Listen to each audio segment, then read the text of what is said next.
Big boss అంటే కౌశల్ అంటే big boss అని అంటున్నారు. అలాగే ఎంతమంది విన్నర్లు అయినా కౌశల్ గారే గుర్తుకొస్తున్నారు. అలాగే ఎంతమంది ఫ్యాన్స్ ఉన్నా కౌశల్ గారే గుర్తుకొస్తారు. ఇప్పుడు ట్రైలర్ చూస్తే అన్ని పాత్రలు యాక్షన్ కానీ కామెడీ, యాక్షన్, రొమాంటిక్, మాస్ అన్ని పాత్రలు చేయగలిగారు అని అనిపించుకుంటున్నాను. మీకు ఎలా అనిపిస్తుంది? నైస్ అండి, మీరు చెప్తా ఉంటే హ్యాపీగా ఉంది. అంటే ఒక యాక్టర్కి డెఫినెట్గా అన్నీ చేసే గుణాలు ఉంటేనే యాక్టర్ అవుతారు. So as age of 4 years నుంచి యాక్టింగ్ చేస్తున్నాను కాబట్టి థియేటర్స్ అండ్ ఆల్.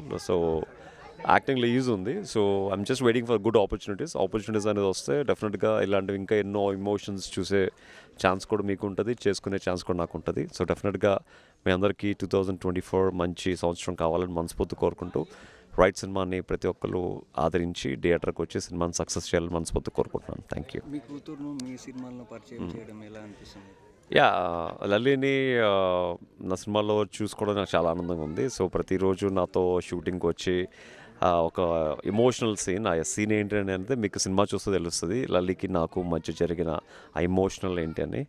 సో డెఫినెట్గా ఈ సినిమా లల్లీకి కూడా మంచి పేరు రావాలి మనస్ఫూర్తి కోరుకుంటున్నాను. సక్సెస్ వచ్చిన తర్వాత లేట్గా అయినా సరే ఈ సినిమా ఇట్టు కొట్టాలనుకుంటారు.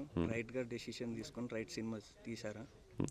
రైట్ అనుకుంటున్నానండి. డెఫినెట్గా ప్రతి యాక్టర్కి ఏదైనా తను చేసే ప్రతి పని రైట్ అనుకునే సినిమా ఇండస్ట్రీకి వస్తాడు.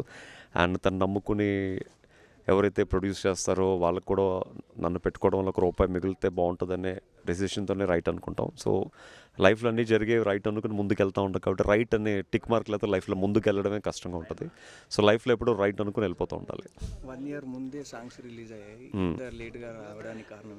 నేను షూటింగ్కి అబ్రాడ్ వెళ్ళడం జరిగింది. సో మధ్యలో భోజ్పురిలో కూడా సేమ్ ఫిల్మ్ బై లాంగ్వేజ్ చేయడం జరిగింది. సో అక్కడ రిలీజ్ అయిన తర్వాత నేను అబ్రాడ్ నుంచి వచ్చిన తర్వాత ఇక్కడ రిలీజ్ చేస్తున్నాను అనమాట. డైరెక్టర్ శంకర్ గారి పేరు, స్టార్ డైరెక్టర్ శంకర్ పేరు ఉందని చేశారా లేకపోతే?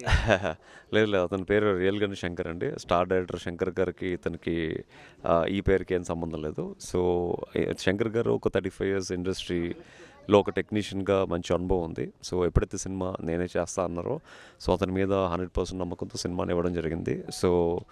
సో మా సినిమాకి కర్త క్రియా కర్మ అన్ని శంకర్ గారే. సో అతను భుజాల మీద వేసుకొని చేశారు, నేను ఓన్లీ అతను చెప్పింది చేశాను అనమాట. కొత్త సినిమాలు ఇంకేమైనా చేస్తున్నానండి. డెఫినెట్గా అది కూడా మీకు తొందరలో అనౌన్స్ చేస్తాను.